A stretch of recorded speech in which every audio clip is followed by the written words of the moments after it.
Adın kim? Sharifa. Familiyang? Xo'jamuratova. Uyingda xotinlik bormi? Hava. Rangi nechik? Oq. Sig'irni ochadi? Hamma oqidin yemini yeb suv ichadi. Endi rubrikamizni ko'rdingmi seni? Savol javob aytib berganmiz. Rasmni ko'rmading axir 1000%, to'g'rimi? Ko'rsatim men ham. Bu odam bilan qachondan buyon tanishsan? Bu odam bu. 5 minutes later. Ko'p ahvoldi. Ko'p degandan chekli. Uzoq bo'ldi.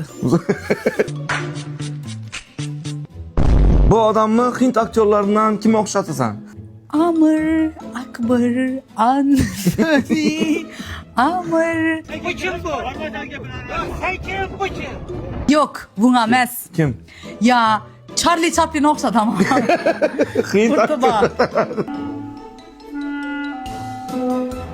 Bu odam seni hayotingga nima foydasi deyishi mumkin?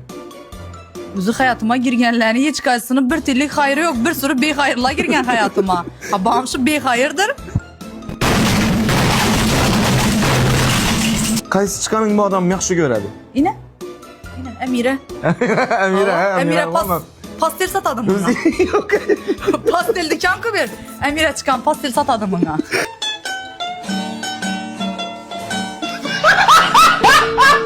Bu odam bilan nima ichib gurunglashish maroqli. Men kofe ya choy. Nasırsak bu muyum? Bu hech nima bermaydi. Bu bir nosti kayfidek kayf. Hech nima bermaydi. Sen tayyormisan? Az rasmini ko'rsataman sana. Uchajasan undan keyin. 1 2 3 aylantirib ko'r.